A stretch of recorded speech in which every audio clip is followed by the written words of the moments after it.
What's going on, everyone? It's Mike back again. It's John back again. And we thought that you might not have had enough of us. 5 hours last night. So we thought we'd do a quick one now. How are you all?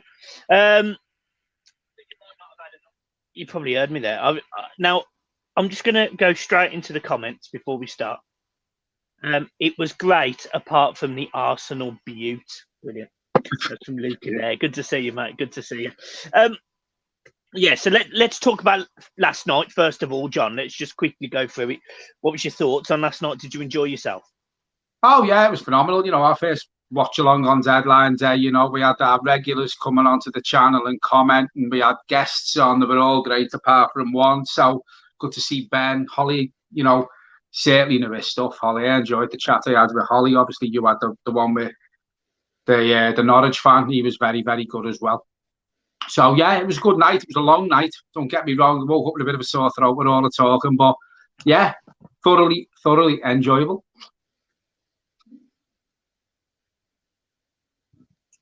Is he gone?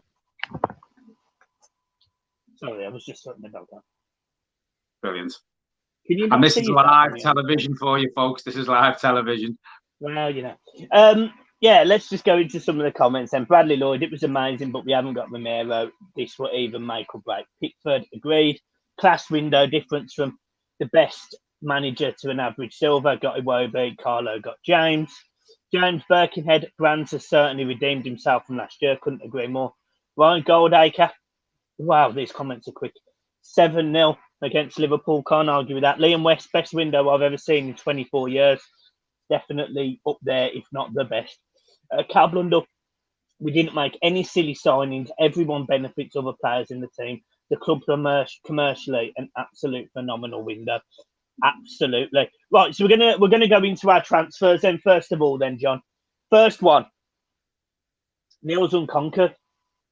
Done very early in the window. Bought him for £250,000. Yeah. What's your take on him? Listen, we've only really seen him in the Carabao Cup, but I personally, you know, I've said this on the watch-alongs. I think he's capable of stepping into the Premier League if he has to. Brilliant. You know, he's strong, he's quick, he's powerful. You know, and what I like about him, Michael, is when he gets the ball, he likes to go forward quickly. You know, he likes to get in, you know, to get in that position to put the balls across. And I honestly don't think I've seen him put one bad crossover yet. So, you know, when he does become a regular in the team, which I'm not going to say is anytime soon, but if we've got the likes of Dominic Calvert-Lewin up front, he will thrive off the service that Nkounkou will give. For £250,000, in my opinion, Brands definitely redeems himself with that signing. Yeah, and we've seen him in all of the Carabao Cup games, and you know, he played really well against Salford. He played really well against Fleetwood, but where he's most impressed me was actually against West Ham, because his job wasn't to go forward as much. It was just to sit back and defend a little bit. And he did a phenomenal job at that. He really, really did. You know, he had Yarmolenko on that side in his pocket. And West Ham have got good players. You know, that was a similar West Ham team that played Arsenal, I think it was 3 days before. And Arsenal managed to scrape a 2-1 win. So, you know, he's clearly a good player. He's clearly capable of playing in the Premier League. Well, this is what I was said. You know, he was playing against Premier League players that night, and look, he didn't look out of place whatsoever. So for me, you know, I think he's going to be a great deputy for Lucas Digne if, you know, God forbid Lucas Digne does get injured.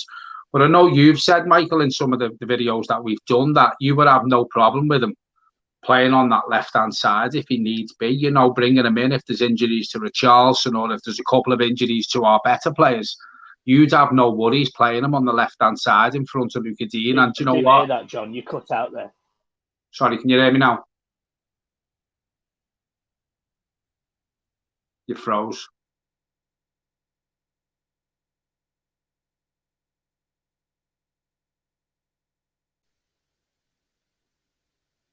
Yeah, you froze them. Yeah, that's what I was saying. You know, you've said in a couple of the videos that we've done on the watch-alongs that you'd have no problem with him playing on that left-hand side. Now, if we do get a few injuries, and obviously we didn't really bring an attacking player in, we lost Walcott, we've lost Moise Keane. totally agree with you. He's quite capable of coming in there and playing in front of Luca Dean because, you know, he's mixed it with West Ham, you know, Premier League players, Premier League team. So, as I said before, Brands is certainly, you know, I'm not going to say he's completely won me over because he's bought some shite, but this window especially, he's certainly gone a long way to redeeming himself for me. Yeah. Guys, if you're in here, make sure you like the video. Make sure you share it on your socials just quickly. Obviously, the link is there. Yeah, I think Nkounkou could be a phenomenal signing for us. Really versatile player. Gonna be. Oh, pardon me, I burped then. It's all that 7-Up. Jesus Christ. Right, let's go on to the next player that we signed. Now, I'm not going to put these in order because the next three come pretty rapidly together, but let's talk about Allan. So Allan comes in from Napoli, £25 million. He will take a couple of million. And he, for me, was the one that I was most excited about. He was the player that allows Everton to pivot from attack to defence. You know, it allows them to sort the transition out, going forward, going backwards. He enables Luca Dean to be completely up the park, left up there when an opposite team is attacking. He fills in that space. You know, he allows for Coleman to get forward. He will fill that space.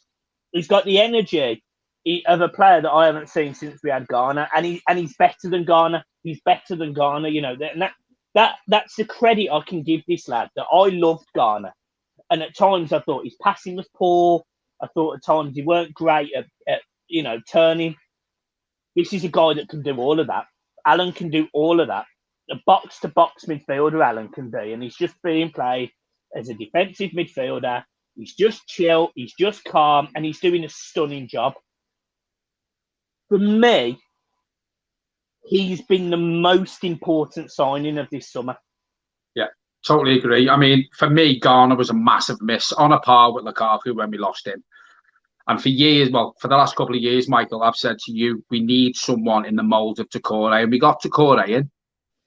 But for me, Allan gives us more than Doucouré. Allan gives us what Doucouré gives us, but he also gives us, you know, that passing game, you know, and as you say there, the engine on Allan, you know, from the first minute to the 90th minute, he's still putting that shift in. And as you say, quite rightly, he's got a fantastic engine on him.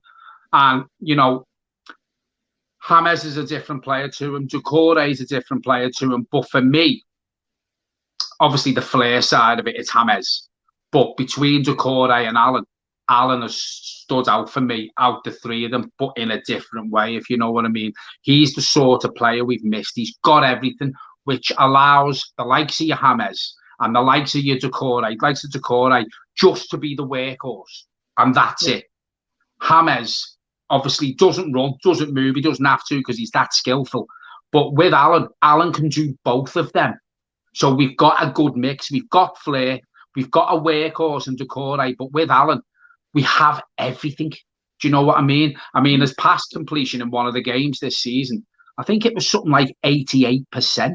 Now, for a player like Allan, who's not really, you know, he's not really looked at for that sort of player, we brought him in. We thought he was just going to be a workhorse. But for me, he's very, very close to being an all-round player.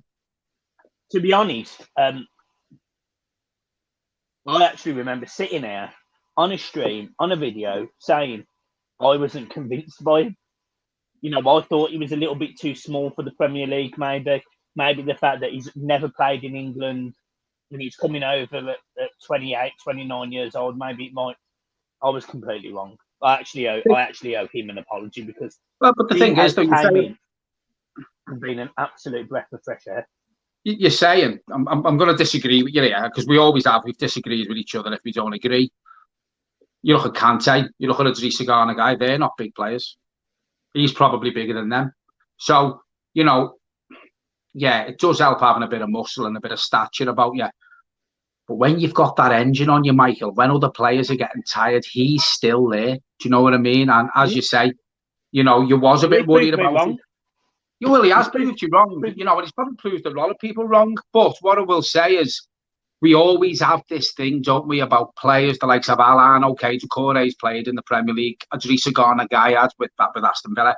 When you look at Allan, now, you go on about he's come from abroad, you don't know what to expect. James has come from abroad, you don't know what to expect. You wouldn't know it though, would you, Michael? You'd think he'd played in the Premier League before. That's credit to Ancelotti, because obviously he's worked with these players before. Let's talk about Olivier Doucouré. Not Olivier. Jesus. Abdoulaye, that's it. I don't know. I was thinking of Doucouré then. Jesus. Why is the streams froze, by the way? Well, it looks fine to me. No, you froze now, froze. Have you got your Wi-Fi on? No. Because you were cutting out earlier. No, I haven't got it on. No, it looks fine. So, let's talk about Doucouré. What has he added from Watford? That box-to-box midfielder, Michael, and as I said earlier on in the video, I've gone on about Doucouré for years. He was the sort of player we needed to replace Idrissa Gana Guy, and for me, he's better than Idrissa Gana Guy. Box to box, do you know what I mean? He's everywhere. He covers every blade of grass, and he's another one. He's got a fantastic engine on him, but he makes that midfield tick. Anyone who plays with Abdoulaye Doucouré, if they've got a bit of flair about them, they can then do their own job. You've seen it with Gylfi Sigurdsson. Yeah, Gylfi Sigurdsson's not a workhorse, but he's improved this season because he's had someone like Doucouré next to him. Makes James play better because he hasn't got to worry about, what's going on behind him, because 9 times out of 10, Doucouré or Allan will be there to mop the pieces up. So for me, another fantastic signing. It's been what he's done to me. Again, I always have this worry. The players coming in from the Championship, or teams that have been relegated, I always wonder, why are they in that team? Were they not good enough? And Doucouré, again, is making me eat my words, because he's already proving. The two biggest things that Doucouré's done for me, at times his passing's been a bit off. His passing's not been great. His ball carrying even at times not been brilliant. But what he's done in 2 games this season, one against Palace, one against Tottenham, when we were away from home, under pressure, is he's made a 50-yard run to retrieve the ball from an attacker who is going to be one-on-one with goal. He did it with Son against Tottenham, and we saw him charge back, win the ball comfortably and bring it out for us. He did it against Wilfried Zaha, running at full speed towards Pickford. He wins the ball and carries it back. I'm not sitting here saying Doucouré is the best footballer in the world, but again, his engine, his work rate, his drive, his determination, that makes Doucouré for me. The thing with Doucouré, as well, as you quite rightly said, he has given the ball away a few times this year, or he's lost it. But I'll tell you something now, he doesn't give up until he's got that ball back. Do you know what I mean? And that makes the rest of the team tick. When you've got a player like Doucouré, if he loses the ball and he'll chase back and he'll win that ball back, that gives the whole team a lift, Michael. Whereas seasons gone by, when you've got the likes of Tom Davies, Fabian Delph, Morgan Schneiderlin, Gylfi Sigurdsson, if they give the ball away inadvertently, 9 times out of 10, the opposition's got a corner from that, or they've scored from that. So then that just fucks the rest of the team up. When Doucouré loses the ball, 8 times out of 10, 9 times out of 10, he will chase that ball until he gets it back. And that's what you need. That's where the engine comes in. Box to box, every blade of grass. Even when he's got the ball, I'm quite confident with you, Michael, because as I say, if he does lose it, he's going to win it back.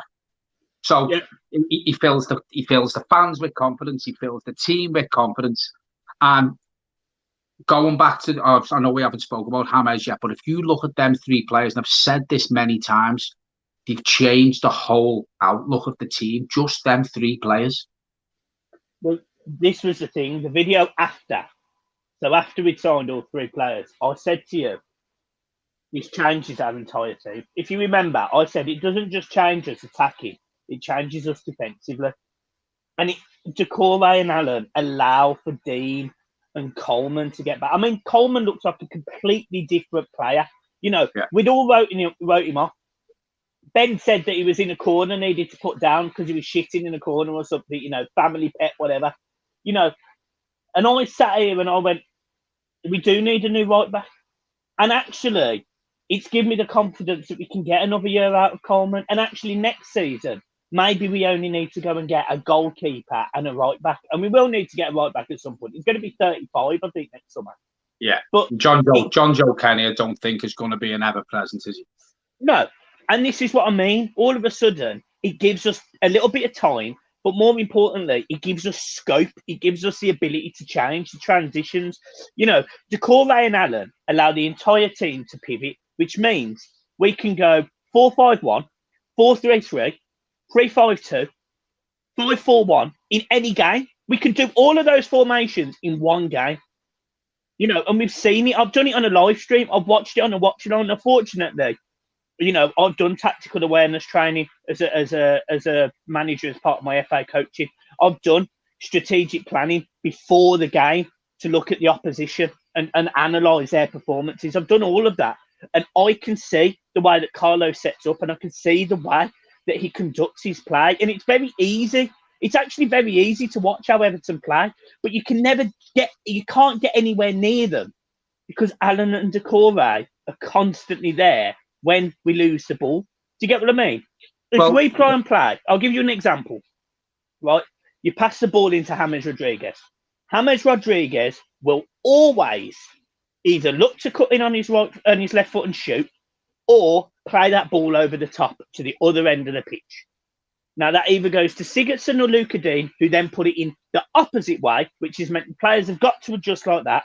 But that is allowing your Richarlison, your Dominic Calvert-Lewin to make those runs into the box. And then you'll see that one of them's on the front post, one of them's on the back post, and you always see it. So it either hits Richarlison and goes in, or hits Dominic Calvert-Lewin and goes in. Now, more times than not, it's going in the back post, hence why Dominic Calvert-Lewin scored so many goals. And the other night, when James Rodríguez scored those goals against West Ham or whoever it was, but 4-2 Brighton, when he scored them tap-ins at the back post, that's because he split the play. But Allan and Doucouré allow you to do that. And that's what's been so good about them. I think I've said this many times. I think Ancelotti had took the players he had at his disposal last season without these new players as far as he could with his tactical awareness. He couldn't get anything more out of them. 3 players coming into that team has now allowed Ancelotti to be able to make them formation changes mid-game. He's been able to set up differently because he's got the players now capable of changing the way he wants to play, whereas last season he didn't have that. And I keep saying this, but 3 new signings have changed the whole mindset, formation, way we want to play. Do you know what I mean? All of a sudden. And it's because Ancelotti is now starting to get his own players in. Can you imagine what Ancelotti will be like in 18 months, 2 years' time, when he's got another 3 or 4 of his own players in? Yeah. We're going to beat some team. Oh, let's go through some of the comments then. I'm not going to go through loads because obviously love what Ancelotti is. This is from Everton love what Ancelotti has said. The game is simple. Same pitch, same ball. Goal, post, don't move. James was berated and yet he has shown his class. It's simply football. Can't argue with that. King Arthur, Mike, I remember Bernie Wright played for Walsall, a real animal. Carl Molyneux, our best chance for years to beat Liverpool. Agreed. Mike Nixon, you okay? Yes, we are. We're fine, mate. John Broadhurst, yeah. As I've said, and yes, I'm a blurb, let's see what we do against them twats. We've played teams that will be finishing mid-table, but I must admit, I'm looking forward to this game, and I'm not worried. And we will talk about the Liverpool game just briefly in a minute because a few people have asked for our score predictions. However, I just want to throw this one up. Vicky said hello, John. All right, Luke, tell Vicky and the kids I said hello too. I will see you soon and we'll have a pint when all this shit's over. There we go. Right, Philip Mason, how much have I missed? Approximately 18 minutes 18 minutes. before you joined. So. It's all right. You can rewatch it. Right, let's talk about other signings then. James Rodríguez. Now, Allan, in my opinion, is the most important, but it's very, very close with James Rodríguez. Said that before, didn't I? You know, there's different sort of players, but for what they both give to the team, there's not much in it. There's not much in it. Do you know what I mean? James, we're unfortunate really because we can't actually be at Goodison Park to witness this. We can only watch it on the telly. And for years and years and years, we've got a player like James now who's come in. He just glides round. He doesn't run. Doesn't have to run. When you've got the skill of James, you don't need to run. He sees things on that football pitch before we even see them on the telly. You know, it's absolute phenomenal. How he wasn't getting picked for Real Madrid week in, week out is beyond me. Is absolutely beyond me. And for me, he's the signing of the window. Every game he's played this season, he's been given man of the match off me. Now, that is tough to do. Do you know what I mean?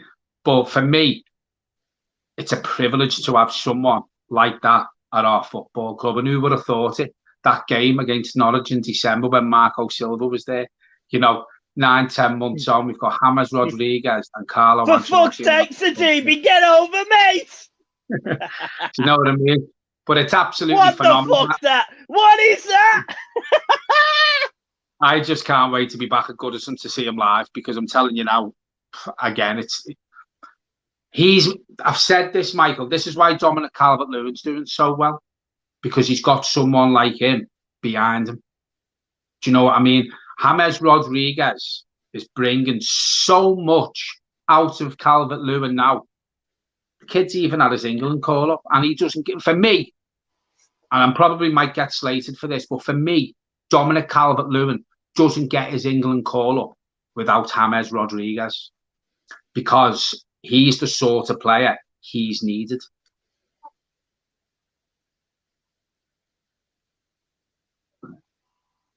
It's very and that's not taking nothing away from Dominic. No, I know it's not. It's very difficult. It's very difficult to argue for and against that based on last season, where after the lockdown, Calvert-Lewin was poor.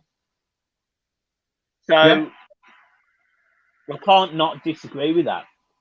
What I would say is Calvert-Lewin, and actually, I'm going to put this comment on there because I was just about to add something. What it's shown is what a striker can do with a proper midfield. You know, which is what I've just said.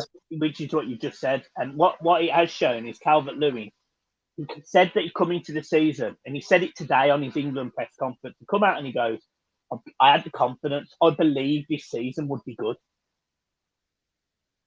That is because Everton have gone out and got players of a actual quality. You know, and we all sat here. A lot of people in these comments sat here and said, Marcel Brand's terrible, blah, blah, blah, blah, blah. And we've mentioned this. But how much of this now actually might have been down to Marco Silva not being able to attract the players to be coached by him? You know, how difficult was it for Marcel Brands to go to Real Madrid, for example, and say, well, Marco Silva really wants to sign you, James Rodríguez. Do you fancy coming over? James Rodríguez would go, who the fuck's that? Who is that? Who the fuck's that? Whereas now you get a phone call from Everton Football Club. Hi, it's Marcel Brands. Carlo Ancelotti wants to know if fucking Lionel Messi would like to come and play. Messi goes, yeah, right, let's have a chat. That's the difference. So all of a sudden, I'm going from absolutely destroying Marcel Brands, like, because I did. I absolutely nailed him, to going, actually, I think it might have been the manager. He was in well above his head last season. We had this conversation the other day. When you've got Marco Silva and Marcel Brands running the recruitment, okay, you're not going to... The three players we've signed, I know we've signed Godfrey and the goalkeeper, but James, Doucouré and Allan. If Marco Silva is still managing our football club, we get one of them. Yeah. And that's Doucouré, because he's played for them before, right? If Marcel Brands rings up James Rodríguez and goes, Marco Silva wants to know will you come and play for Everton. He put the fucking phone down. Yeah. This is the pull we've got now. And this is what I said to you the other day, Michael. Carlo Ancelotti is giving Marcel Brands better quality names because Carlo Ancelotti knows there's a very good chance they will come to Everton Football Club and play for him, right? So, for me, Carlo Ancelotti's the pull. It's down to Marcel Brands then to have that phone call. And Carlo Ancelotti probably speaks to these players on the phone as well. Which you said? Yeah, he said. Which you've got Marcel Brands and you've got Carlo Ancelotti as the pull for Everton Football Club. Years gone by, we've had fucking Steve Walsh and we've had Sam Allardyce. We've had Marcel Brands and we've had Marco Silva. Now, all of a sudden, Ancelotti is saying to Marcel Brands, look, go and get these players for me. See if they want to come and play for Everton.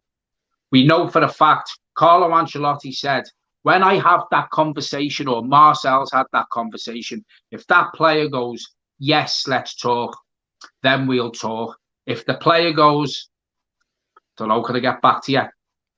Doesn't even phone them anymore because he wants that answer straight away. Yeah, let's talk. It's that word, yes. Now, Marco Silva's not getting that straight, blunt answer, yes. Carlo Ancelotti is now because Marcel Brands and him are working together and we're going after better quality players. And I just wish Moshiri would have got this diamond of a manager 2 years ago. You know, I remember when Moshiri come in. I remember when Martinez got sacked. And I remember sitting there going, go and get Carlo Ancelotti. I can't remember if he just left Madrid. I said, go and get someone who has done it, who has been at the top of the game. And I said this to you 2 years ago when I first met you. If Everton want to get anywhere, you've got to go and get a man who's done it. I've said it on this stream, on this channel for years and years and years and years.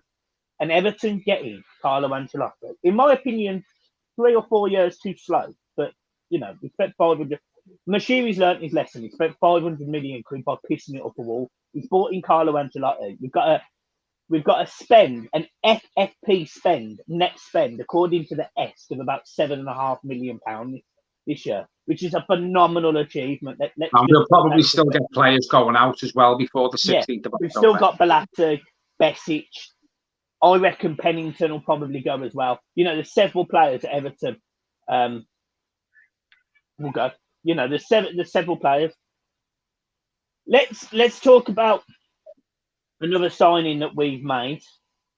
Robin Olsen. Swedish number 1, Roma number. It's hard to doubt. It's either Roma number 2 or Roma number 3. I sent you a video of him today. He doesn't catch anything. He doesn't. But my reply to you was, he's tall. Yeah. He's got long arms. Yeah. He saves a lot of shots. Yeah, he doesn't catch them. But for me, what I did notice, Michael, he doesn't push them out into the danger area. Right? I think watching that video today, he's no worse than Pickford. No. He's nowhere. But who is worse than Pickford? I wanted to ask you this question. Does Olsen come in and start, or is he being brought in to give Pickford that kick up the arse? I don't even think he'll give Pickford a kick up the arse. So what was the point then?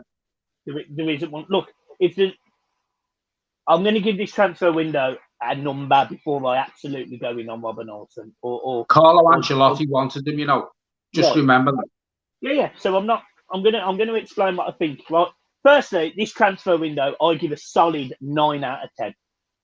The sole reason it doesn't get a 10 is because I would have loved to see a right back. But the reason why it's okay we didn't sign a right back is because Coleman's done so well. So that's the only thing. And I would have liked to have seen a better goalkeeper coming, but they tried because they tried to get Romero, they tried to get Gazzaniga. They tried. So it gets a 9 from me. Really happy. Olsen has the ability to be a top keeper. He really does. He has that ability. I saw highlights from him at Roma. I saw him for Sweden. He's a big, commanding goalkeeper. 6 foot, I think he's 6'6", can punch everything. My concern is he also, when he shoots, he parries everything. And if you look at some of his performances, he always has a defender that pretty much stands on top of him when he parries a shot. And that's to clear the parry. Everton don't play like that. Well, we might. If Pickford does not catch the ball, it goes in.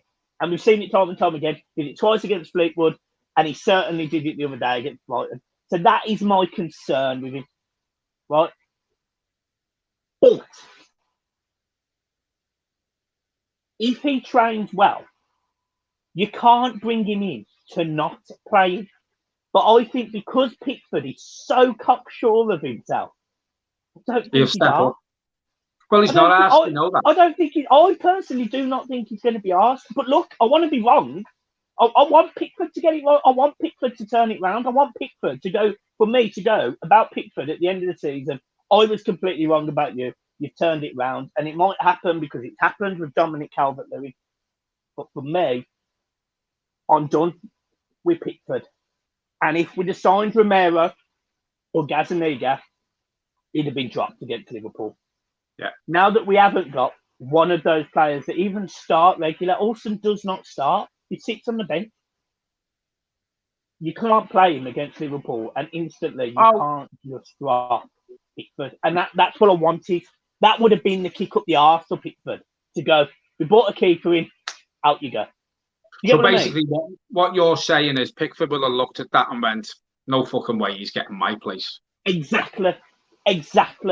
And that is not going to Olsen. You're shit. You can't play. He might end up being the best goalkeeper in the world, but to Pickford, he doesn't think he's been dropped for the Roma number 3 goalkeeper. Yeah. So he's still not getting that kick up the arse, then, is he? Mentally, no.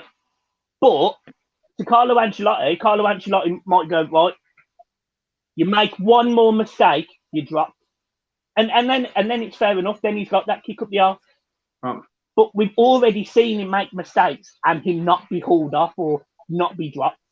Well, doesn't this show you how shit Lossell must be and Virginia must be? Exactly. And that's my concern. But from the Swedish comments we were getting yesterday, this kid's no better than Lossell. Hence my concern. It's not like I'm sitting here going, I don't like you because you're Swedish or something. I don't know how good this keep is. I haven't got a clue. And that's what I'm worried about. Only time will tell, because what you said there, if Pickford makes one more mistake, he'll be dropped. Let's be honest about it. We'll put money on if Pickford makes another mistake. He will make another mistake. There's no two ways about that. Now, we don't play till December in the Carabao Cup. Maybe Pickford will have a worldie every game till then, and this kid will come in and play in the Carabao Cup, and we can see what he's made of. You know, we do play Man U, who are on great shapes at the minute, but I wish we were playing Man U this week because they're absolutely piss poor. Listen, I've been one of the quickest to slag Everton signings off before they've even kicked a ball for us. I'm coming to the way of thinking now. Listen, Carlo Ancelotti signed this kid. He wanted him. Yeah, he wasn't his first choice. Looks like he was his third choice to get. We were after Romero, we were after Gazzaniga, and now we've got this kid. I'm going to give him time because in Ancelotti we all trust. And so will I. This is the first time I've actually looked at it like that because I've been quick to jump on Moise Keane's back, and I don't think I was wrong there. I've been quick to jump on Dominic Calvert-Lewin's back. I bet humble pie over him. I'm looking at it now. Carlo Ancelotti's brought this player in, so let's see what he's made of. Yeah. Well, let's read through some of the comments. FGA Football, FSS, you changed your silly graphics, man. Putting my stuff on, bring him back. Brilliant. Ian Barron, thanks, Mike. Can you please read my message out? Just a bit of publicity for Darlington FC. I'm pretty sure you've put it below, so we will. Southern Blue Dino, if we are looking at any more moves in the AFL, what about Brentford's Brian Mbeumo? 21 years old, scored 16 goals from midfield, would be cheaper than Sarr. I don't know massive amounts about him. I don't want to sit here and pretend I know a player. I don't know much about him. What I do know is Brentford played fantastic football last season. And if he scored 16 goals in that team with Ben Rama, Ollie Watkins, then he must be a decent player. But for me, I'd love Ismail Sarr. However, just to caveat it all, I think we're going to sign Josh King. So I'm just saying it as it is. And no, I haven't got sources. Don't start thinking I'm fucking missing. I know all that shit. No, I just think we'll sign Josh King. Best thing Silver did was bring in Richie. Got to thank him. Alex K. Liam Munro, great show last night, lads. That gav was a blur, but John, the Chelsea kid, I'd tune in to watch him on again. Great laugh, enjoying the content. Funny you say that. We're doing a tier list with him in about a week's time. Make sure you're here for it. We're also going to have Holly from the Tottenham channel on as well. At the same tier list, we're all going to have a lovely little debate. And I have asked Cam from the Mighty Blues, and he said no because he's busy. So can you make sure you go over to his channel when he next does the stream and say, Mike says you're an absolute arsehole. He still loves you, but it's about time you got on the fucking channel. Just tell him. Hey, it's a Steve. It's Steve. It's better, more consistent ball retention in midfield, allows build up from the back to attack and controlling the game. Yeah, absolutely. Quality, not quantity. Best solutions there. That's Georgie boy. Last year, hey, it's Steve again. Last year, we were depending on individuals to make something. Fair comment. He mentions Richarlison and Dina. This year we were a team, and we've shown it. We've shown it with Richarlison coming off. No Allan. We've shown it. Just talking about that comment there, he's spot on, because I think there was a lot of onus on the likes of the better players last season, the likes of Richarlison, the likes of Luca Dean. There was big onus on them players. Now it's spread all around the pitch now. And I think that's why the players seem to be playing with more freedom and less pressure, because they all have their own job to do. Whereas last season, there was only 2 or 3 players who you felt like we could count on. Now there's a lot more. Yeah. Everton, as you. I can't wait to visit you guys. I'm itching to go to Liverpool and attend the game at Goodison, and me and John will be in the fan zone to have a pint with you. Presley V, love these guys. We love you too. Damien Hagan, what a laugh last night. Quality stream, lads. We really tried. 5 hours. We really tried. And look, we appreciate Toffee TV. We're on as well. They obviously were going to get loads of views, great content, all of that stuff. But me and John, we just, we tried our best to make it as enjoyable for the guys who chose not to watch them and come over to watch us. We tried our very best. So hopefully we delivered something. I tried to get as many good guests on as I thought. Some of them worked out, some of them didn't. But yeah, cheers, guys. We do appreciate it. Liam Munro, by the way, Mike, loved Mike putting his tea down to give Gav a bollocking. I just, to be honest, I was more worried about John flying through the phone into Gav's head. Just to let you know, I have spoken to Gav, and he did say that he wanted to pass on his thoughts. There's no hard feelings. Sorry if we disagreed with his opinion, which I again said, yes, they're bollocks. Muxley, that's true. FGA, fucking hell. Daniel Ryan. Disagree, John. Doucouré doesn't sign either. It must have been when you were talking about under Silver. Oh, yeah, wouldn't have looked at us struggling and would think, fuck that. Fair comment. He may well have done that.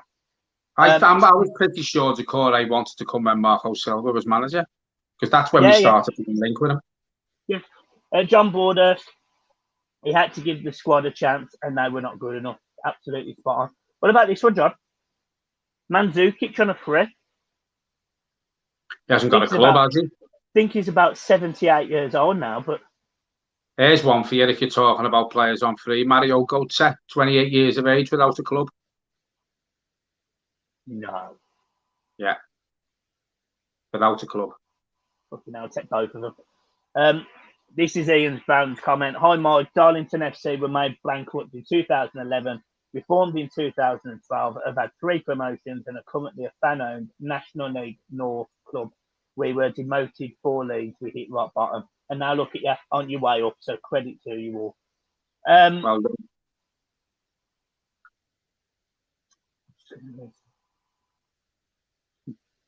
Liam Munro must have been fuming you, Mike, because you love your tea, don't you, lad? Brilliant. Okay, I'll take a packet of crisps. That's some FGA football. We've just mentioned the goalkeeper. A lot of these comments. Oh, they are. Wayne Harrison. I'm going to see if Cam's on. He has the best Everton channel. He reads all of his comments out. You pair of dossers. Right, just to put this in perspective. Cam, look, I've been on Cam's stream. I donated 12 quid to Cam last week. He got up to 100 people watching. We get up to 200 people watching. Can he cope, man? The comments are like, fucking hell, it's your fault you lot stop fucking watching me. Don't say that. No, a lot of them are just going about ratings. Here's one. Ian Barron thought you go for Sergio Romero. We did. His wife stopped the move, Ian. No. But Man United stopped the move. Yes. His wife was fuming. Yeah. Last player we haven't spoken about, new signing. Yeah. Godfrey. And I've deliberately sort of left him to last because he can do a big job. So I'm going to talk about him just in a second, John. I appreciate we've got to go. Won't be long. FGA football. Might leave Coleman alone. He's been brilliant. He's been brilliant. He's made 2 mistakes, but Pickford should easily have saved both of those mistakes. So can't really hold him against him. Right.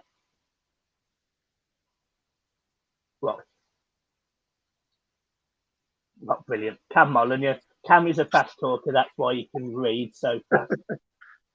He is a fast talker, and you can never get a word in fucking edgeways either. Right.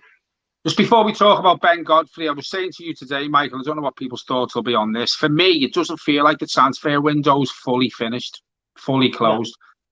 Yeah. We can't sign players from the Football League up until the 16th of October. Now, a few clubs that went down last season had decent players. Bournemouth, you've got your Josh King, you've got the winger, can't think of his name now. Norwich, they've got Dewey or whatever his name is. They've got Max Aaron. So listen, there's some very good players still in that championship. Ismail Sarr at Watford. I can see Josh King ending up at Everton before the 16th of October. I really, really can. So can I. If not, maybe we'll go for Ismail Sarr on loan. Yeah, with an option to buy. With an obligation to buy. Who knows? Watch this space. That's all I'll say. Watch this space. Right, let's talk about Ben Godfrey. An absolute tank he was referred to by Canary Cast last night. Quality on the ball, ability to pass, ability to long ball pass, pace.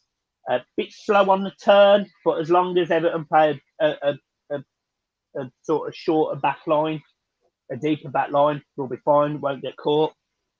Looks quite a good signing from all the feedback I'm getting. I think this is why we probably haven't brought a right back in. Yeah. Because when Coleman and Kenny don't look like they've got long-term injuries. I think Kenny's out 4 to 6 weeks. Coleman, we haven't heard much about that, so I'm assuming it's not that bad. Yeah. So Ben Godfrey can fill in there.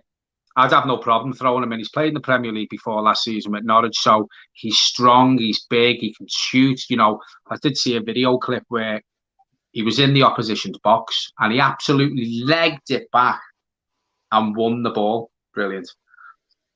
And won the ball back in his own box. I've got a thing to fucking say. Rob Don, you need to lick your oompa doompa doomani. I'm joking, Rob. It's just a bit of banter. You give it me, I'll give it you. Yeah, for me, Godfrey, I would have no problem throwing him in if we have to. You know, he's played in the league before, as I say.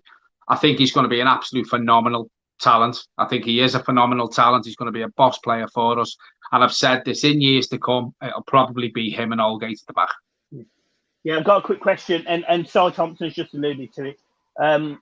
He's left hook. Would you love to be on the receiving end of it? Would I what? Love to be on the receiving end of his left hook. No, I did see him the other day sparring in the gym. Jesus Christ. I'm telling you now, I would love you to be on the end of that left hook. Yeah, I think Ben Godfrey completes the team, and he's got players now that can play in lots of different positions. So, look, it's been a good window. Let's just leave it at that. It's been a great window, and as long as Everton don't get too many injuries, I think top four is very, very possible. One more question, and we'll ask you to take it to the 50 minutes. Was you a bit concerned that we let Moise Keane and Walcott go and didn't bring anyone in there? Not saying we won't. King, Ismail Sarr, but up to now we haven't. Does that worry you? Rob Don, he is also going to be in that video, just so you know. Yes, is the straight answer. Calvert-Lewin gets injured, Richarlison's injured or whatever. When we've got a real worry up front. Got Tosin, that's it. Yeah, the only possible reason I think he may have allowed it all to happen the way it happened last night, and the night before with Moise Keane, is maybe he really rates Olsen, and maybe he gives him a chance. Oh yeah, I think if you don't bring the likes of Josh King in, I think you're going to see a lot more of Ella Sims in and around the team. He's got to be. We haven't got a choice. He's got to be. It's not a case of, in just being a number in the young lads team. Oh no, he's going to be used a lot more. He's going to become part of it, isn't he? Yeah. One last thing I also want to mention, John, just very quickly, and I promise this is the last thing. The ladies, the Everton ladies. Oh yes, let's talk about the ladies. Brilliant. FA Cup finalists. Top of their league. What a start for Everton ladies. What a start for Everton Football Club as a whole. Oh, absolutely phenomenal. Absolutely phenomenal. Phenomenal straight through the whole team. Oh, my God. Yeah, listen, the Everton ladies, we have Sarah Halpin on here a couple of times, and she's quite close to the Everton ladies, and she speaks very highly of them. We brought a couple of new girls in the summer, who again have made. She's particularly impressive, the Australian. She's very good. Yeah, and I think she's just improved the quality again, and it's good to see. It's not just the first team that they're concentrating on now, Michael. You know, the women have stepped up. You know, we're going along the same lines as the way Man City are with their women. They really, really put their time and effort into the women's team, Man City. Everton have started to do it. The under-18s are flying. The under-23s, under-11s are flying. And I keep saying this word, mentality, Michael, throughout the whole club, everyone's being given a lift, and it's great to see. Yeah, I think it's only fair. That we leave singing, don't you? What are we singing? I think we should sing. It's got to be Spirit of Losing. Go on then. I'm just going to go straight from Everton. Everton! Never shine so brightly. Everton! The spirit of the blues. So get your coat on and get moving. Because there's no way that we're losing. So come on. Get down to Goodison Park. And that is it, my folks, my friends. That is it. Here she is. She's coming to join it. You're joining. Honest to God. Right, folks. See you later. We're going to leave it there. Cheers, everyone, for tuning in and the comments. We do appreciate it. Thank you. No worries. Oh, a quick one. Sonny Crannock. He donated $5 again. Sully, we love you. Love you. Well done, Sully. Bye. Thank you. Well done. Thank you.